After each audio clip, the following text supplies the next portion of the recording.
Our sponsors for this episode are Gambino's Pizza in Newton. Gambino's Pizza in Newton is located at 1029 Washington Road in Cedar Village. They are open 7 days a week, 10 a.m. to 9 p.m. If you love pizza as much as I do, you know that you always have time and room for pizza. Not only can you dine in or carry out, but they have a huge menu of items to pick from, including wings, pizzas, salad bar, and not only that, but they have the only pizza buffet in Newton. If you're looking for a family-friendly environment or just need to stop in for a quick lunch over the noon hour, Gambino's has got you covered. Visit Gambino's Pizza in Newton at 1029 Washington Road in Cedar Village, or give them a call at 316-866-1778. That's 316-866-1778 to order out or ask questions. You can even order online. Look them up on Facebook, give them a like, follow, and a share. Gambino's Pizza in Newton. Carlos's Kitchen and Cater. Carlos's Kitchen and Cater, located at 114 South Kansas Avenue in Newton, is one of Newton's best kept secrets. Or maybe you know about them and have already stopped in or carried out some of the most delicious Mexican food in our region. If you're just hearing about them, you need to give them a try. If you're a repeat customer, you'll already know why. Give Carlos's Kitchen and Cater a call at 316-804-0158. That's 316-804-0158. Or you can stop into 114, that's 114 South Kansas Avenue. Make sure to look them up on Facebook, give them a like, follow, and share. And don't forget, folks, tell your friends. Carlos's Kitchen and Cater. The Newton Kansan is Newton's longest-running local newspaper, covering all the stories, people, places, and things happening in our community. Chad Fry, the Kansan guy, editor of the Kansan, works diligently to ensure integrity, accuracy, and unbiased news is delivered to your doorstep 3 times a week for an unbeatable price. You can also sign up for online-only access for around $7 a month. That's 12 online papers a month for only $7.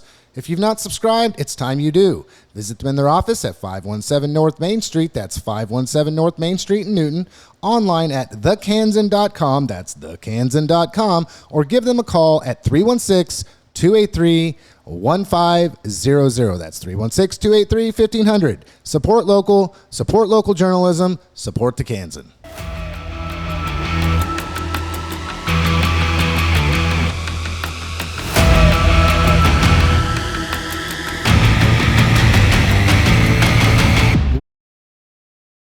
Well, hello, everybody, and hello, Andy and Chad. How was your guys' weeks this week? Good. Good? Going fast. I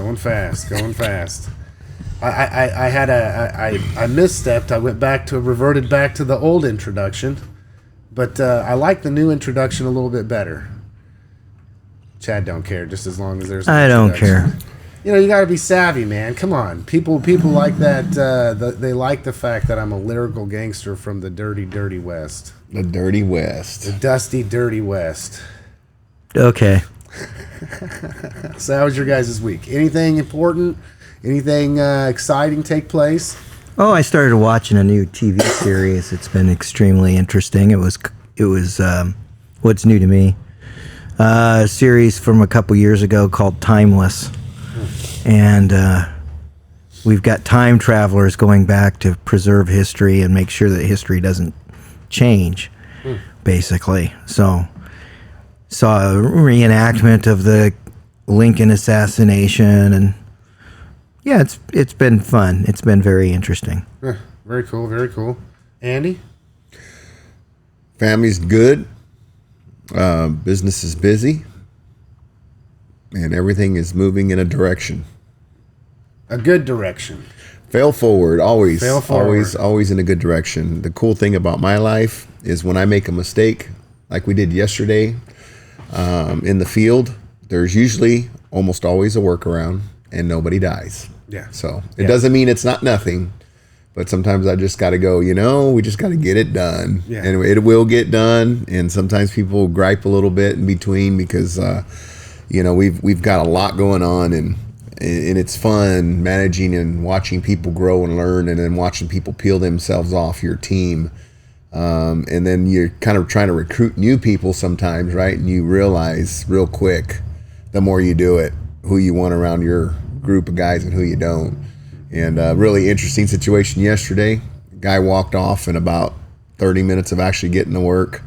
And it was just like, yeah, not for us, buddy. Yeah. So were you singing One Direction's Drag Me Down there? You know what's 'Cause interesting? you need to be headed in one direction. Right? Yes. You know what's interesting? We had a truck of about 4 yards of concrete show up, and we thought it was going to be a certain amount of people there. And one guy said he had experience working with that, doing unloading concretes out of trucks and stuff, and it's specifically for bollards.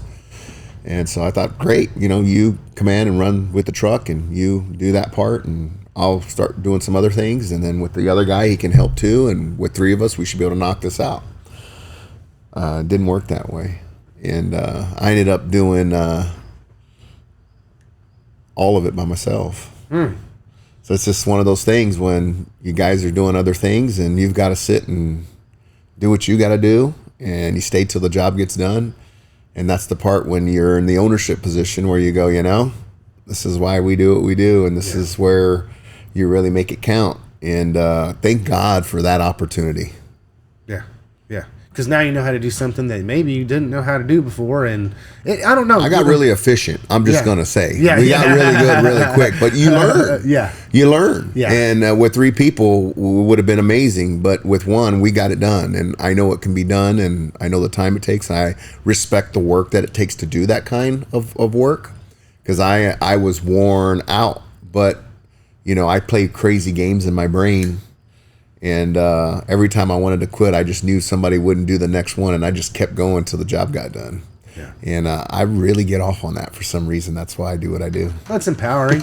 It's empowering, to take something like you had mentioned. I mean, ultimately when you're thinking about accountability, the buck stops with you. 100%. It doesn't matter what it is. If it has to do with your family and your role you play as dad, or the role you play as a friend, or the role. If you have integrity and character, and you realize that, hey, I'm the one that takes responsibility for where I'm at and what I'm doing, and there's nobody else I can blame. There's no situation that will arise that I won't be able to have to figure out on my own if that's what I got to do. And the buck stops with me. I'm the only one responsible for this, so it is what it is. 1,000%. 1,000%. I'd say went back over the numbers. Last week we had talked about some of the numbers that we have been able to acquire over time here, and we hit a milestone with our YouTube viewership. We're over 250,000 views. So 250,000 views is pretty good, especially when we're looking at just focusing on a target market, which is Harvey County. So, you take a county of 30,000 people, you break that down a little bit less and a little bit less, and users and who's non-users and who's high users. And that's a really good number when you do the matrix on it. It really is. And then there's also a benefit there because you can tie that into Google, right? If you do any kind of a Google search about anybody that we've interviewed or anything, I mean, we really are participating in ensuring that it is an economic development communication issue. We are able to help build a portfolio and a profile for our community. It's working. It is absolutely 100% making a difference. And I'm just proud and happy to be able to help tell the story of Harvey County and Newton. I really am. So I don't go back and just hound dog these numbers or anything, but as we've just progressed forward, the numbers just keep getting better and looking better, and I think the future looks bright. Well, the future looks very bright, and it's amazing to me the younger viewership that we engage with on other platforms that a lot of people are just not using. And the amount of those engagements are really high. Yeah. And it's exciting when I go to the Y and I have a 17-year-old kiddo going, "Hey, I love your podcast." And I'm going, well, I sit on one with my buddy, and I did have one in the past that we are not actively working it. But, that's pretty cool. Yeah. I've got, guys, the funny thing is about the 3 of us is there are people, and I've mentioned this before on the program, that watch the program, they say, hey, I really like the program, and I really like what Chad has to say. Andy doesn't even come up. What's that one guy's name, the other guy that's on there? And then the same thing happens the other way, which is, oh, that Andy guy, he's on there, and I like the things that he has to say. What's what's that other guy's name that's on there? And so I mean, it just go. It's interesting how when we all three have somewhat different perspectives, that resonates with an individual. And I wonder, there's got to be a psychology behind that. But nobody ever says that they resonate with me. So I know I'm just saying. But anyway, okay. So you just piss people off. I know. Yeah, you know it. I try. I mean, I try. I've learned and matured over time to realize that much of communication has to do with projection. It really does, whether we like it or not. The quickest, most surefire way to figure that out is when you read something only in written form. And Chad has talked about this before, about it's impossible to use sarcasm in written form and people to understand that you're using sarcasm. And if you like social media, one of the main issues we have with social media is somebody might be making a comment. You don't know. There's no inflection there. You don't know whether they're angry about something or whether they're being sarcastic or whether they're making a joke or whatever the case may be. And people will read that and I mean, really just formulate an opinion based upon what they read with so little information about the individual, where they're coming from, what they're actually saying, and just lost in translation. Would you guys agree? Yeah. Yeah. The minute you ask someone to read it, you lose a lot of you lose all nonverbal cues, all of them. So that's why I've always said you just can't write in sarcasm, because way too many people will not understand you're being sarcastic. Yeah. Yeah, they got to know your personality. Yep. And almost nobody does. Exactly right. No, and even then, if they do know your personality, but they want to take offense, they'll just take offense. Once again, that goes, we're an offense. Whatever lens they have on. Yeah. And they won't listen. 9 times out of 10, people that are offense driven will not listen to anything other than what they believe is being said, and that goes back to that projection. So, okay, before we go on any farther, just want to say once again, we did get a lot of people that appreciated the fact that we were doing upcoming events. I just send it back, I shoot it back. There's no reason whatsoever for us just to duplicate or anything that's already done and people already put hard work into. So subscribe to the Kansan. The Kansan has upcoming events, sometimes a half a page of them. I constantly see Choose Newton going out and putting forward their calendar of events. So there's ways that you can access that. We just encourage you to go subscribe to the Kansan or go to those places that put in a lot of work and effort to let people know about what's coming up with these events. One event that I do want to mention that's just awesome in our community that's coming up tomorrow is Taste of Newton. That's a huge, huge deal. We should have this out, but by the time it gets to you and through your algorithms, it'd probably be too late. So hopefully you're paying attention. Chad, what's in the Kansan? Well, the Taste of Newton's in the Kansan for obvious reasons. There's going to be something like 70. I didn't count them all. I kind of quit counting. There's going to be something like 70 food vendors downtown, and then there's 2 different entertainment locations, and there'll be entertainment all throughout the evening. That'd be at the intersection of Broadway, Main, and the intersection of 5th and Main. The entertainment changes from year to year, so all of that's going on. Something popped up on the Kansan's Facebook page this morning, I think is kind of cool, and that is that our marching band directors at Newton High School have had their first meeting with the designers for new uniforms. Okay. And they've posted some mock-ups and said, hey, what do you guys think? And so I obviously, for obvious reasons, I cross-posted over today at the Kansan on Facebook, so people can get a look at that and decide which ones they like the best. So far, my favorite is kind of the favorite horse in the game, so to speak. Not putting your hand on the scale at all there? No. Just post the picture of the one you like. I'm not saying I post the picture. Yeah, I'm not saying which one I think is the best, But that seems to be the most commented on one so far. And but I think that's exciting. Something that's coming to our pages, it should be online already, but coming to our front page tomorrow that is not terribly exciting is our only used bookstore in town is closing. I saw that. Yeah. That's one of my favorite spaces to grab my self-improvement or business books. I know where my little section's at. Yeah. Yeah, it kind of sucks, but their building is up for sale, which is one of the top reasons that prompted this particular move. But also a reduction in foot traffic over the past several years, and people not being quite as interested in printed material is also part of that. I loved it because at one time, and I decided to quit, and I'm now giving them all away. I was collecting Newbery Award winners, and they had a nice little shelf where they had all of those. So that was really nice. But so book reviews is going to be done by December 31st. Oh wow, it's fast. Yeah. Yeah.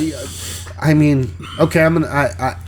I was going into that store when it was in North Newton. I was in that store when it first opened in 1989 in North Newton. So. Well, and I don't know if you mentioned that people are not as interested in written material as far as like getting a book when they can get something online or whatever, and I think there is a part of that, right?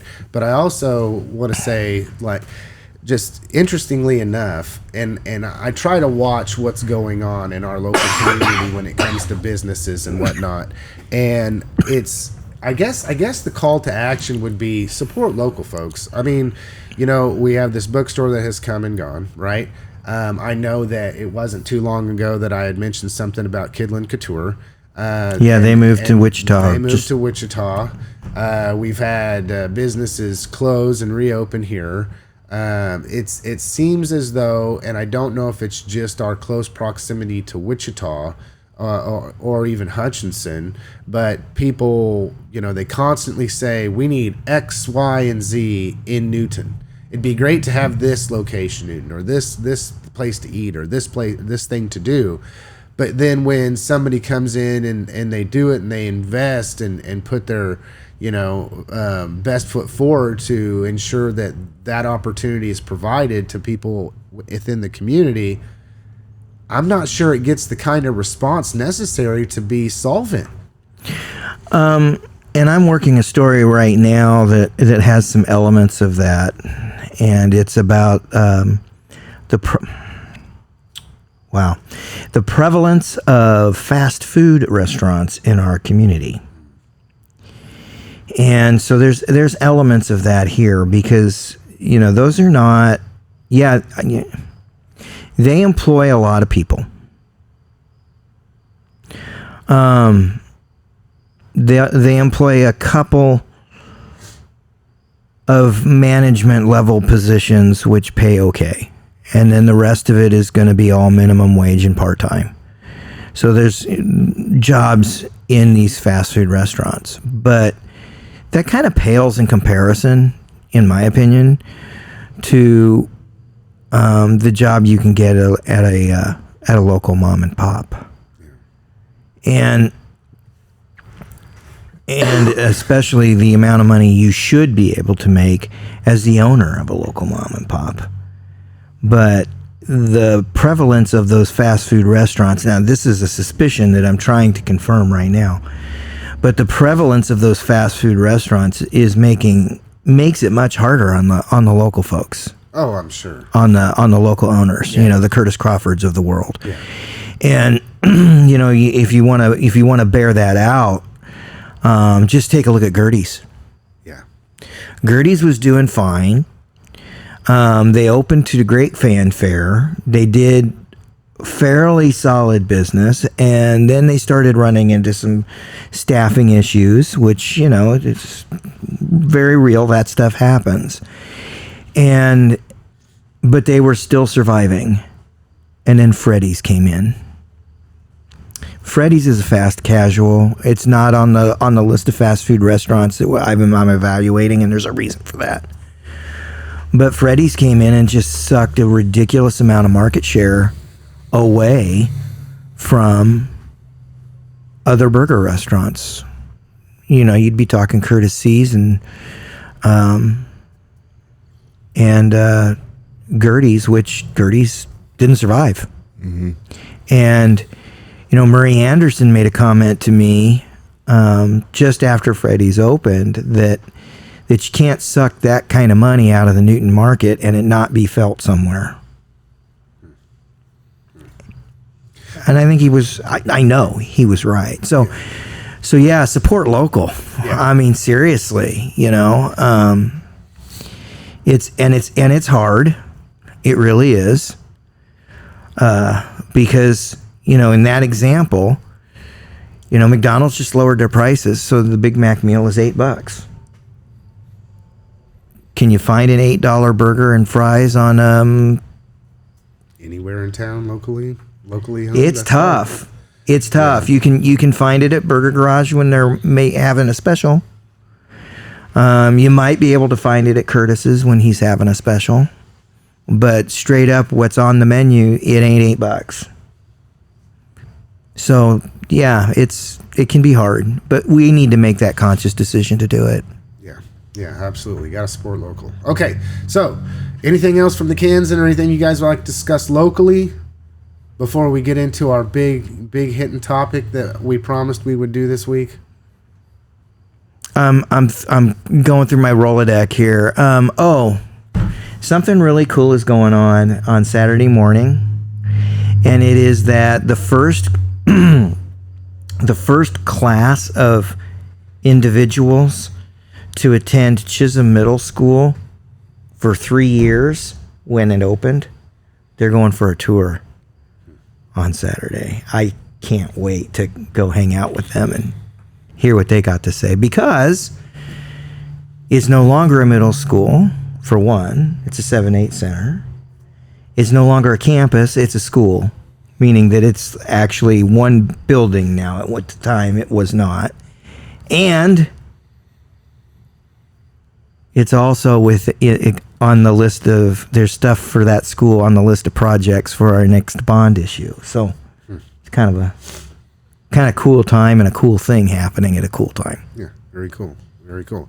Okay, so without further ado, folks, last week we're deep in conversation. One of the things that came up was whether or not we believe the United States is a Christian nation, specifically a Christian nation. Okay. And in light of recent events and things that have transpired and what we all see happening, we've talked about it before.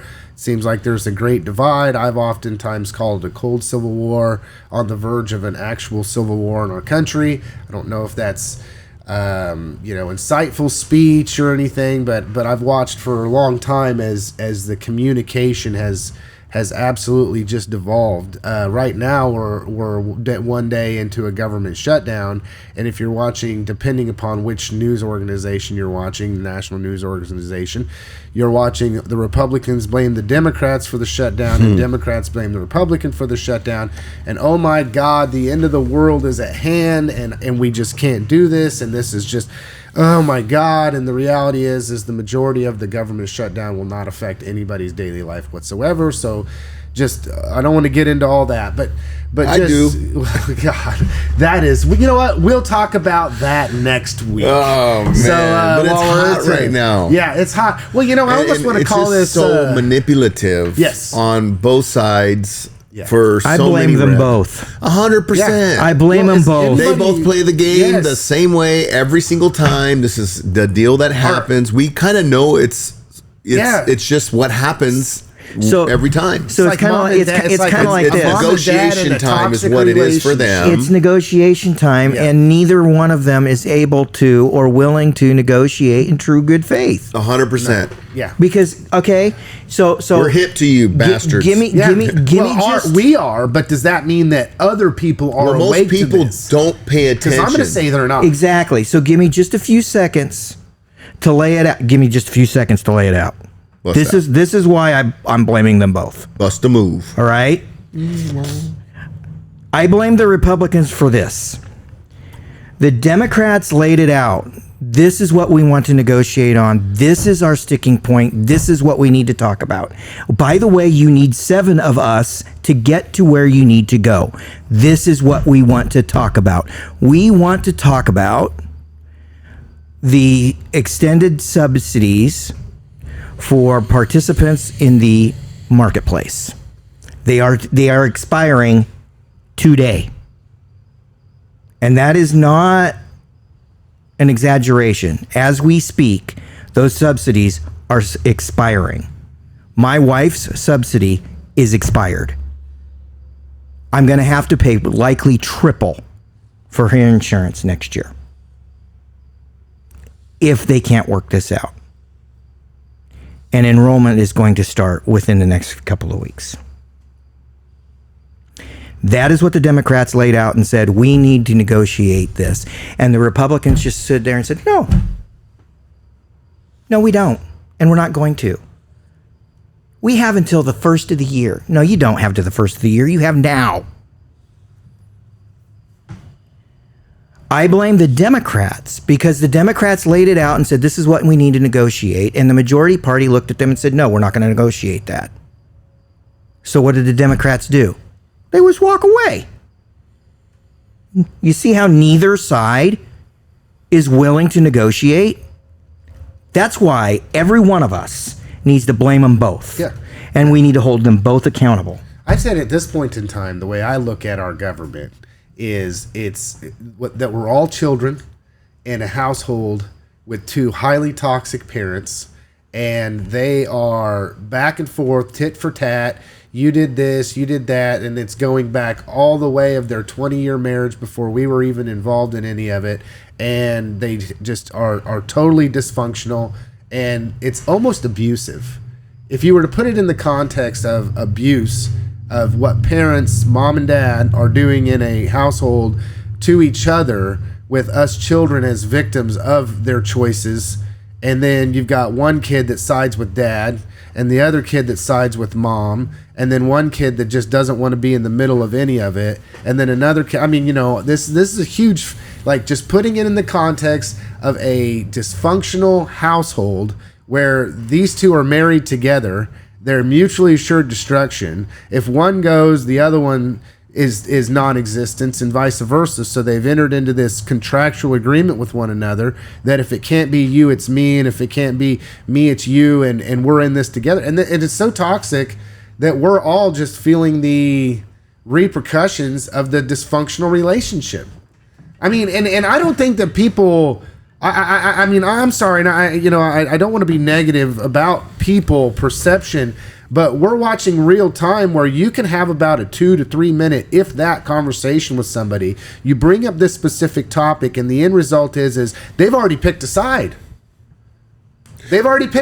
Well, we're in a weird world that we live in because we are around a lot of people that are super engaged at different levels, right? Mm-hmm. I mean, we are a small percentage of people in the U.S. that actually think about this stuff. Most people are trying to get to work, making sure they have gas money, trying to get their kids to their events, figuring out groceries, trying to keep themselves as in shape as they can. All of these things, right? Managing their own budgets, dealing with work stress. This is not a topic that the majority of Americans look at or pay attention to. I think more and more people are starting to look at it. But the manipulations, they're not understanding, most people, how that works, right? They don't understand how bills are crafted. They don't understand how this is a negotiation tool. They don't understand some of the history and the talking points and why the political people that are going to use it, depending on what region or area they're in, of what their political talking points are going to look like because of their constituents and what they're being told with that local media that's being bombarded with those dollars for that candidate. Most people have no clue about these layers, right? And so it's hard for me to have that conversation knowing it's going to fall on deaf ears when you look at percentages. Doesn't mean we don't do it and we don't, talk to the people that are getting engaged. And I think the best thing I can do is trying to be somebody that brings people together, is to say, hey, watch the manipulation. There's a lot more happening behind the scenes than you think. Go in eyes wide open, go in curious, but don't take a side too fast, because both sides are doing it. Both sides are super manipulative. And yes, I'm a conservative leaning individual, but that doesn't mean I agree with everything the Republicans do. And I don't think it's just the Republicans or just the Democrats, whoever's in power. It just happens. This is a cycle. And it's frustrating. Yeah, and I'll go back to this. Okay, play on words, right? I always the first thing that I do is whenever anybody says I'm a Republican, the first thing, and I mean it's a micro millisecond of, well, what is their definition of a Republican, right? How is it that we've gotten to this point where Republicans are the party that represent conservative values, as though somebody who's in the Democrat Party can't identify as a conservative in many, many ways? Now, then you get into, well, if you can be a conservative in the Republican Party or identified as a Republican in certain ways, but you can also be in the Democrat Party and identify as a conservative in many ways, then that means that as a Republican, you can identify with what we would consider liberal principles and vice versa. So there's this constant pressure to put us into a box and into a category of either R or D. R or D. And if you look at the 80%, the majority, there are people in the Democrat Party that just don't agree with everything that the Democrat Party does. And then Correct. not only that, but then at that next level, it goes back to the way our form of government is established, and you have, let's say, the Senate Majority Leader, the Senate Minority Leader, the Majority Whip, the Minority Whip, okay, these leadership roles. And so if you're a Democrat and you don't agree, well, you better go along to get along, or you're going to be sitting in the hallway, guy. And so then we have this split that I think what last I checked, it was like 7. You said 7 individuals. They needed 7 Democrats. They got 3. And again, when I say I blame them both, there's another vote that happened yesterday that bears out how ridiculous this whole thing is. Well, I think for me, you just went on that rant, and no, that's okay. But this is, I think it ties back to this. Let's keep the main thing. Right. This fight right now is exactly why, Lance, what you just described is happening. This is one of the tools to make either you go this way or that way, and that's it. Mm-hmm. This is a tool for them to do exactly that to us. Yeah. And we fall for it. And they do it every single time, no matter who's in power, Democrats or Republicans, at this stage. And when this happens, how many years can you go back and see the same thing go over and over? And when are we going to go, maybe there's something to this? When are we going to just put our heads out and go, look up, people, and realize that your party is not all the best, and Washington is a cesspool of crap, and we have to be careful and start communicating to each other and stop letting us put us in a position where we're having these fights, because they just triggered another you're either on this side or that side fight. Yeah. Yes. It's the uniparty with the purest form of hypocrisy. Right? That's what it is. It's a uniparty with the purest form of hypocrisy, and that will lead us, I think, just softly into the next thing that we're going to talk about. Okay, everything that we just talked about, the way our government functions, the atrocities in which we see today, the manipulation. Okay, let's just say lack of Christian principles. Okay, that'd be real, right? Direct question, guys. Do you believe that our country was founded on as a Christian nation? No. Okay, Andy. Okay, and we'll get into this discussion. Andy, But there's yes, multiple no. questions yes. that there are multiple questions that need to be answered, and the way each question is asked determines the answer. Okay, so we'll get okay. So 51, I think, of the people who put this together were Christians, and there's language in here that you can tie to scriptures, and Charlie Kirk really does a good example of explaining the whole thing. But I do know that there were some principles we were founded with, and so we can get into the weeds on that, but I would just listen to Charlie Kirk's explanation on that and how he ties it together. And yes, he's super biased, and yes, I'm in his camp on that. Pretty simple. And I've really liked how he articulates it when you want to just make it. So YouTube Charlie Kirk and how he believes that. That is America a Christian nation, right?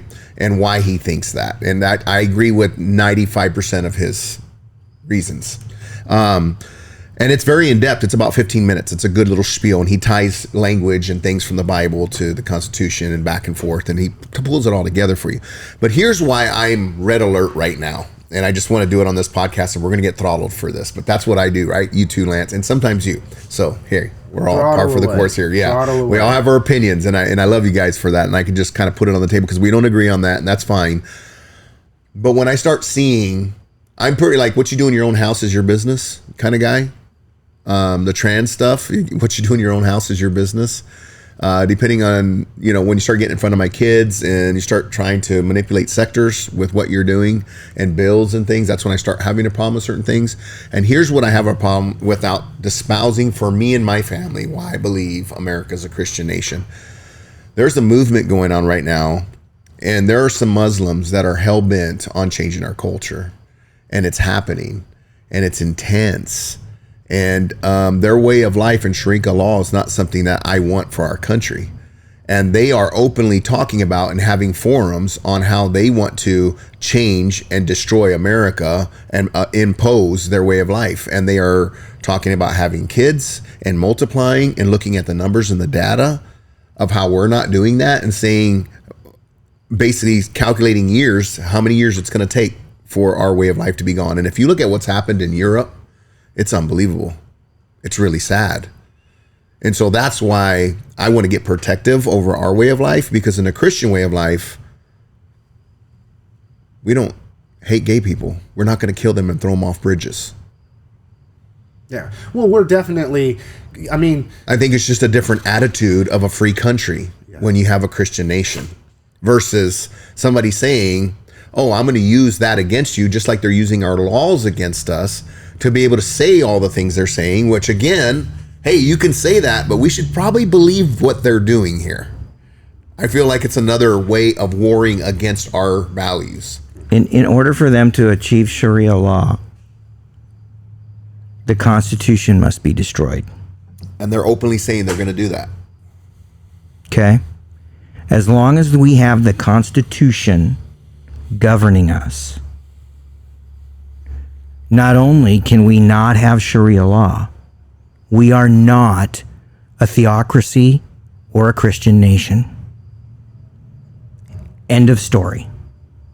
See, and okay. Article 6 of the Constitution states it, and our First Amendment states it. And I see it kind of both ways. Okay,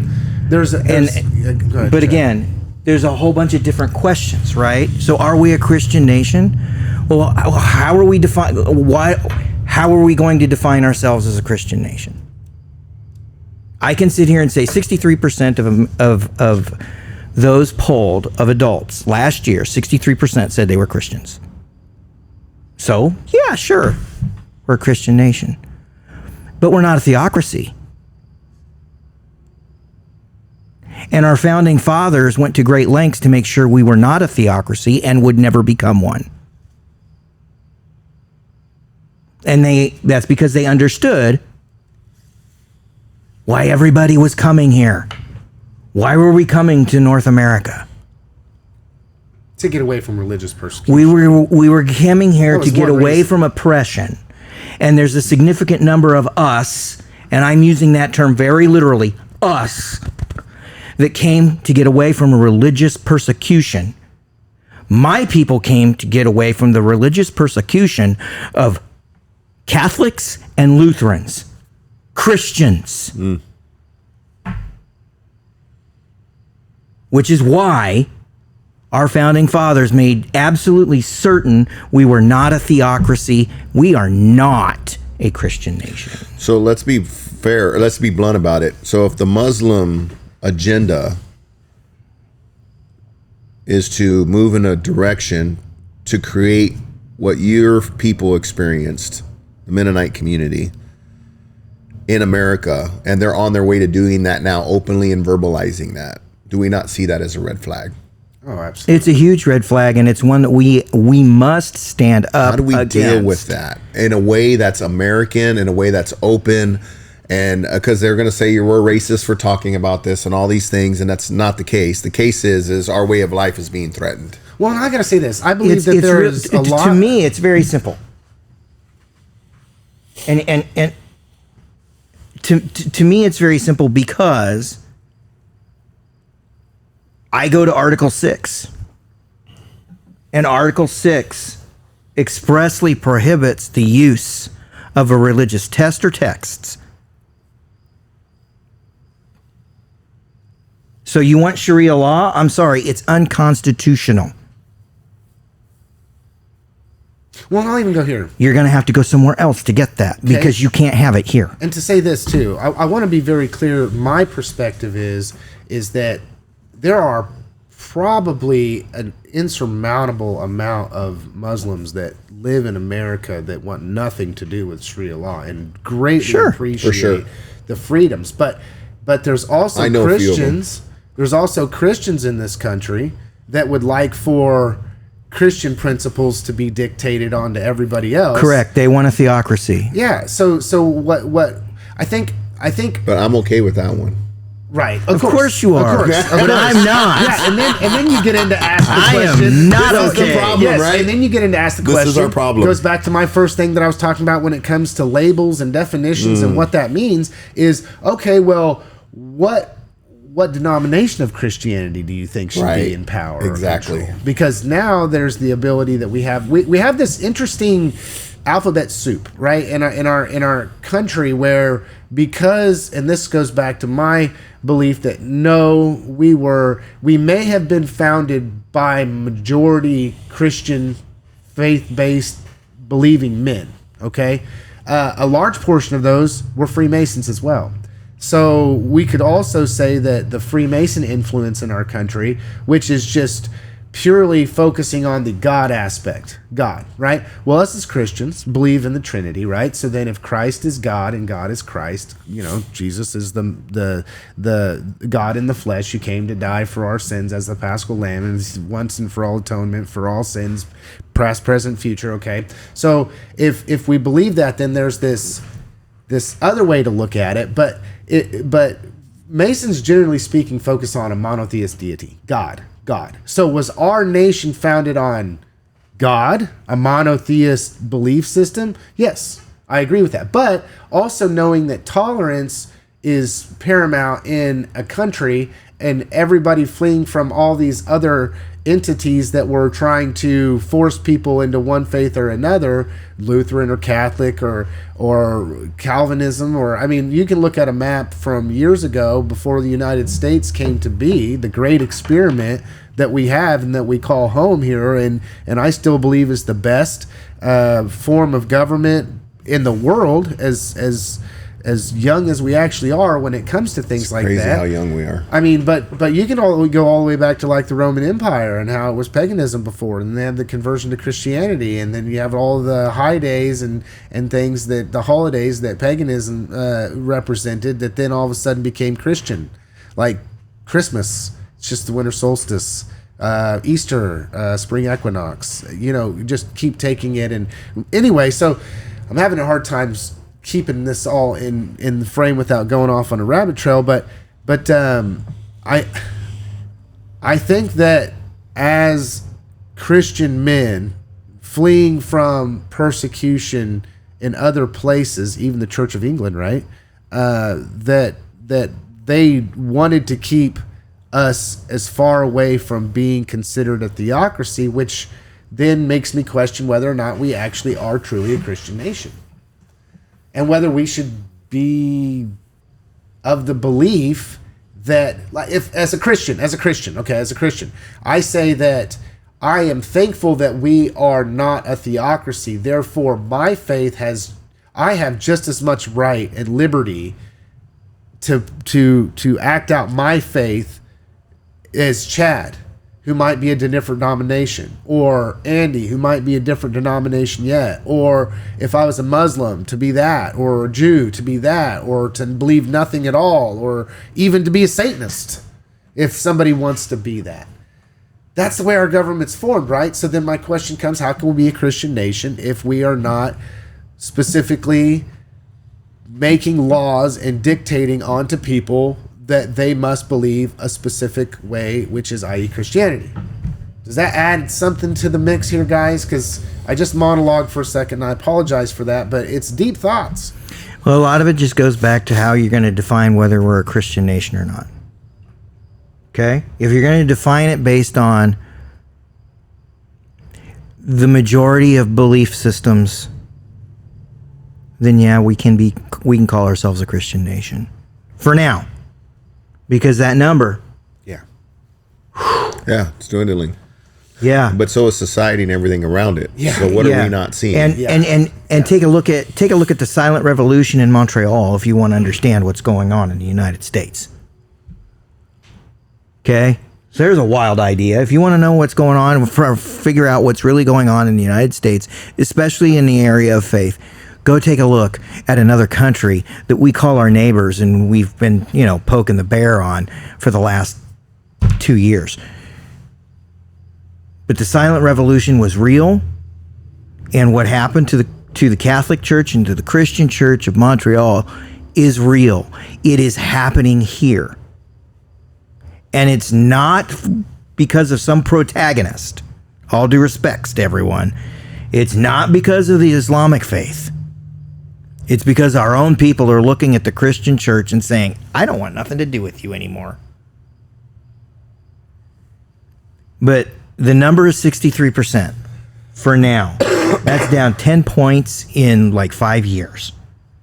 And of that 63%, how many would be? I mean, I know there's the statistics. I have no idea how many are actually practicing. Yeah, exactly. I don't know.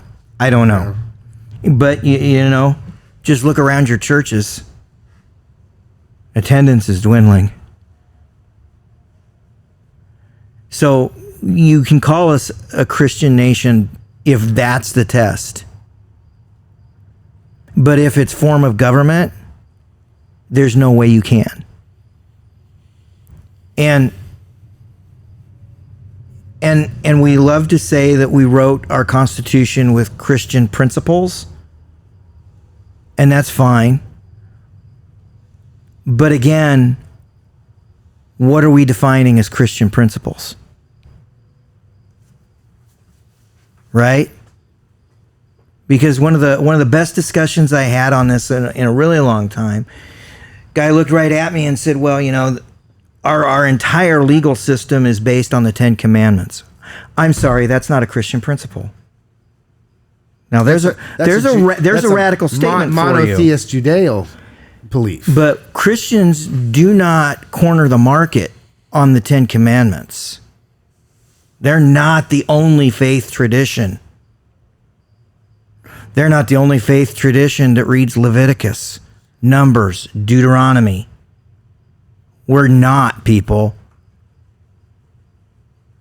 There's another group that a significant number of people hate that is reading all of that as well. And it's their faith tradition as well. So again, we have to, if we're going to say these are the principles that we're founded on and they're Christian principles, well, I'm going to challenge you and say we got to define those. Because they may or may not be exclusive Christian principles. Well, and but there's something here too, because I'm thinking through this, and you go back in history, and we can point to atrocities, the Manifest Destiny and things like that we've watched transpire, and then even though we say we are a country built on not excluding certain faiths. You look at Church of Latter-day Saints and all the things that they had to go, Mormon faith, and they had to go through, and how many times have we, during the burn witches at the stake, and things like this. I mean, we don't have like the best history, and I'm not somebody that goes back and wants to be somebody that says, oh, America is bad, because I look at it as, well, for where we started and then where we are today, I think we've come leaps and bounds and just changed the globe and even our own nation, et cetera, and that's for argument's sake, okay? But it's just, interesting to me once again how we've had periods of time in our country where, yes, I do believe that the mass majority of people identified as one Christian faith or another, right? That they focused on Christian, Judeo-Christian values and principles. 10 Commandments being in every schoolhouse. The majority of individuals in the 1800s, early 1800s, especially learned how to read off a Bible. They had a Bible in school and they read the Bible, and the Bible was, a book that everybody basically learned to read on. There's a lot to that, guys.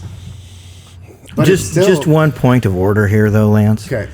The burning of witches happened about 100 years before the foundation of the United States. Understood, but it also happened on our soil. It did happen on our soil, but and we were yet to be governed by the Constitution. Yeah, but it wasn't the Church of England that was over here burning witches at the stake. Remember? Correct. That? It was Mennonites, wasn't it? No. No, not us. Not us. I love it. But catch what I'm saying. I was just talking about the things that were taking place, and if some would even say that America was born in blood. So if we were born in blood, then how is it that we could be a Christian nation? There's just a lot to this. America was born in blood. It's a lot. I'm sorry. To me, language is important. The United States was born in blood. But what nation or entity was not born in blood? Well, we could just keep going here. And take a look at all of the bloodshed. Okay? Not only did we have a Revolutionary War, and that, by the way, included multiple nations, not just Britain. We also, for lack of better words, waged war on the first peoples.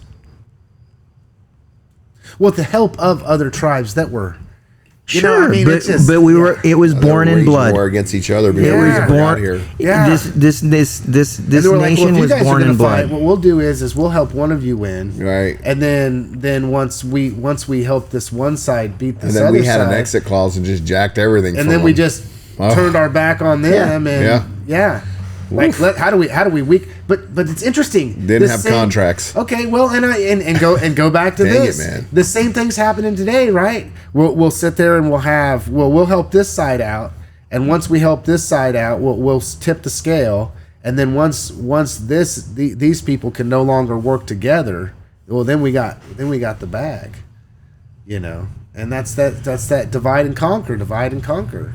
But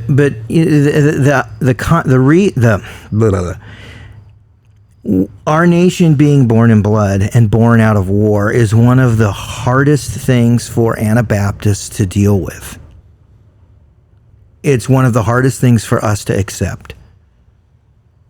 Because we're all walking around here definitely under no uncertain circumstances, the beneficiaries of war, which we detest.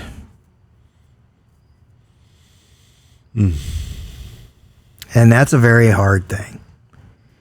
And the last 10 years or so, within that church, there's been a lot of discussions. They now have an exercise that they call Turtle Island, and it's all about the manifest destiny and helping people understand the thinking behind manifest destiny. And it's very hard for us to come to grips with how we are the beneficiaries of it all. Just part of our ethos. Andy, going a little deeper on you, right? Because Chad and I have just kind of been going back and forth here. Understanding that you're not alone in the belief, and you told people, hey, here's the source, go here, and I know what you're talking about. Okay, Charlie Kirk does make a very, very strong case, and I'm going to say nothing that the man says can I necessarily in that context say, well, he's wrong, right? But I think what I have a difficult time with has to do with just because what someone says is true and what they bring up is true does not mean the conclusion that they believe is of that information and those facts then, right? Like I can have a lot of facts, but that doesn't necessarily lead to the conclusion that I am trying to lead people to. You're 100% correct. I believe what you're saying. You make a great argument, and I can see how you come to this conclusion, and it's convincing. But, and that's what I think. And that's great. But I will say this: there's a movement right now, and there are many different types of wars going on. And what's coming for us right now, we better pay attention. Because they don't care about this conversation and what we think. This conversation will end in about 50 years if we don't get our crap together. This will cease to exist, what we're doing right here, right now, which is amazing. That's my fear. We right now are allowed to do this behind that thing and us together in our community and say whatever we want. And when they take over, which they are telling us how they're going to do it, they have a plan, that won't be the case.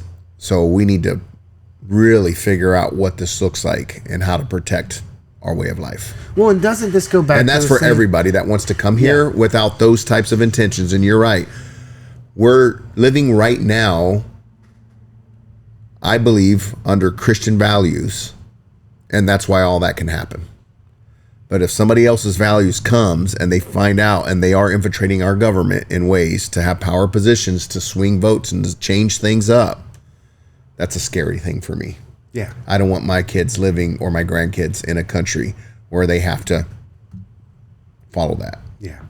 Yeah. I want them to have the same opportunities I've had. Well, and you know, this dangerous game, okay, and this goes back to what we were talking about a week or two ago when I had made the comment over since, we'll just say since 9/11, okay, how many times has there been a chaotic event and the government comes in and doesn't let a good crisis go to waste, and then there's a little bit more of our rights stripped, you know, freedom of privacy, right? Then you get into freedom of travel, COVID-19, and freedom of expression of religion. You know, you can't meet in churches, et cetera, et cetera. And then we just keep going. Now our freedom of speech is under attack. And now that these people go out here and they keep doing what they're doing, then we need to start regulating who can and can't have guns. And with all these events that are taking place, red flag laws need to take place. And so it's just stripping us piece by piece by piece away from what our founding fathers, I believe, or what the founding of this nation was truly all about, to provide independence and freedom. So then not only are we getting it from that front, but we're also getting it from another front, like what you're talking about, which is, well, if I can come in, okay, and I can, it was, Oklahoma, for instance, they had a thing where they passed state law, passed something, and I'm sorry for being gray in this area, but just that they were going to put the 10 Commandments in every school, okay? I believe that it went to their Supreme Court and it was upheld, so that could be the case, which I'm not against because I'm a Christian, right? I believe in the 10 Commandments. I think should be the governing rule of human being, and that there's nothing bad about it. It's good, pro-positive things, makes for a better society. But what happens when the majority actually turns into be another entity and they take down the 10 Commandments and put up Sharia law? I just, it's are we on the verge of this greatest experiment just coming to a collapse, gentlemen? Not if we don't have these conversations, just be honest and stop calling each other names and putting us in one box or the other, and know that we should all be in the same box to the best of our ability, and know that we have to make some hard calls for the greater good of the whole. And it's not because we're racist, and it's not because we all here, I know at this table, are none of those things that people would label us on both sides of the aisle, by the way. Yeah. Just to make us say we have to be on this side and that side. Our conversations, and I love that we have them, are both parties in Washington are pretty much full of it. Mm-hmm. And we need to figure out as people how to manage our own areas and find better people to send up there that understand the bigger picture. Because these talking points over and over and over again with no results are ridiculous. We just had a talk the other night at a planning session with the school board. And we were bringing up the same things that everybody knows has been happening. And there's been lawsuits for over 12 years, I think the number came out. And what has changed? We have a cliff coming in 2029. We know that, right? State of Kansas. And we are the biggest expenditure for the state of Kansas as a school district. Do you think that's not going to affect us? But yet we're asking for more money for special education when we don't even have money now? How does that make any sense? How is that productive to use that and hit that drum over and over again with no results? And we wonder why we're in this position. We've lost 12 years with no innovation, with no pushback, with no change, because the system is the system and it's not working anymore. Money has been getting thrown at a problem and results are going down, and we're not asking the questions why. How are we deploying this information? What are we going to do with AI? How can we be more efficient in our systems? How can we help kids create independent learning opportunities for them to keep them motivated and interested in what we're doing? How do we want the kids fighting for us to keep the schools open in the summer because what they're doing is so productive, then they love it so much that they don't want to go away? Are we creating that environment? And the answer is no. Our kids are wasting so much time sitting in classrooms with no production when we can be doing so many other things. And there's models out there that are trying to figure this out, but the big public school system is avoiding that for a lot of reasons, because it's tough and they don't want scrutiny and they don't want pushback. But at the end of the day, we need to have conversations that are innovative and new and creative, and have them carefully and thoughtfully for results, because we are not results driven right now. We are headlines and pizzazz, and we know a lot of history and a lot of stuff, and we can say all these cool words, but when you ask somebody, what are we going to do to change it? They clam up and they say, well, what do you think we should do? Dude, you're the one in this position. You've committed your life to this. Give me some feedback on what you think needs to happen so I can start trying to help you. Or right? Have the discussion. Just have the discussion. Without pushback and without digging your heels in on the first ounce. I'm not even talking 5-gallon buckets. I'm talking ounce of questioning the system, and you get defense. Major defensive walls coming up. It's like, if we continue that pattern, we're going to continue to be in the same place we are right now. We've got to drop the walls down and start talking and get a little uncomfortable with the reality of what we're seeing, because we're all seeing it, and nobody wants to have, almost nobody, there's people out there, but almost nobody wants to have the conversation of what do we need to do to fix it.